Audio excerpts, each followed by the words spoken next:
আসসালামু আলাইকুম রহমতুল্লাহি ওয়া বারাকাতুহু। এমন এক দোয়া আপনাদের সামনে নিয়ে হাজির হয়েছি। এই দোয়া যদি কেউ একবার পড়ে তাহলে তার জিন্দেগির সমস্ত সগীরা গুনাহ খাতা মাফ করে দেওয়া হয়। সুবহানাল্লাহ। সে যদি শিরকের গুনাহ না করে এবং বান্দার হক যদি সে নষ্ট না করে, তাহলে এই দুই গুনাহ ছাড়া আল্লাহ পাক রব্বুল আলামিন সমস্ত গুনাহকে মাফ করে দেন। তো আসুন আমরা সেই দোয়াটা কি জেনে নিই। সে দোয়া হচ্ছে, রব্বানা যালামনা আনফুসানা ওয়া ইল্লাম তাগফির লানা ওয়া তারহামনা লানাকুনান্না মিনাল খাসিরিন। রব্বানা ইন্নানা সামি'না মুনাদিয়ান ইউনাদি লিল ঈমানি আন আমিনু বিরাব্বিকুম ফাআমান্না। রব্বানা ফাগফির লানা যুনুবানা ওয়া কাফির আন্না সাইয়্যাতিনা ওয়া তাওয়াফানা মাআল আবরার। এই দোয়া আপনি পাঠ করবেন। এখন প্রশ্ন করতে পারেন যে হুজুর কতক্ষণ পাঠ করব, কিভাবে পাঠ করব? আসুন সেই পর্বে আমরা জেনে নেই। তো বিষয়টা হচ্ছে, আপনি এটি আল্লাহর কাছে তওবা যে কোনো সময় আপনি পাঠ করতে পারেন। এটি নির্দিষ্ট কোনো সময় নেই, আর রাত বা দিন এমন কোনো নির্দিষ্ট কোনো ওয়াক্ত নেই।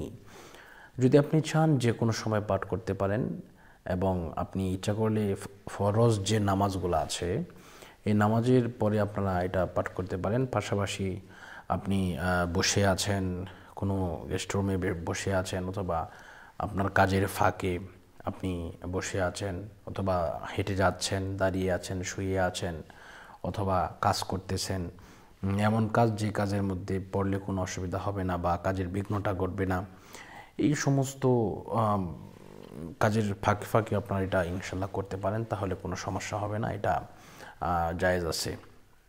তো এই জন্য আপনারা এই কাজগুলো করবেন। এই কাজগুলো করলে ইনশাল্লাহ আল্লাহ পাক রব্বুল আলামিন খুশি হয়ে আপনাদেরকে এমন অবস্থানে নিয়ে যাবেন যেটা আপনারা কল্পনাও করতে পারবেন না। পাশাপাশি আপনাদেরকে তওবা করতে হবে। তওবা এমন একটা জিনিস, যদি কেউ করে আল্লাহ পাক তার প্রতি বেশি খুশি হন, বেশি রাজি হন। আল্লাহ রাসূল সাল্লাল্লাহু আলাইহি ওয়াসাল্লাম বলেছেন, কেউ যদি তওবা করে আল্লাহ পাক তার কাছে 10 কদম এগিয়ে আসে। 1 কদম যদি বান্দা আগায় তাহলে আল্লাহ নিজে 10 কদম এগিয়ে আসে। এটা একটি সিম্পল বা একটি তুলনা মাত্র। এজন্য তওবা করতে হবে। তওবা আমরা কীভাবে করব?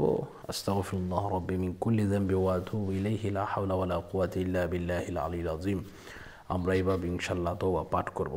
আল্লাহ পাক আমাদেরকে এই মাহে রমজান দান করেছেন। এই রমজানের মধ্যে আমরা যদি তওবা করি, যেহেতু আল্লাহ রাসূল সাল্লাল্লাহু আলাইহি ওয়াসাল্লাম দৈনিক 70 বার থেকে 100 বার পর্যন্ত তওবা করেছেন, এজন্য আমরা যদি এই তওবাটা প্রত্যেক দিন করি, প্রতিনিয়ত করি, তাহলে ইনশাআল্লাহ আমরা আল্লাহর নৈকট্য হাসিল হতে পারবো, আল্লাহর নিকটে আমরা যেতে পারবো, আল্লাহর কাছাকাছি পৌঁছতে পারবো।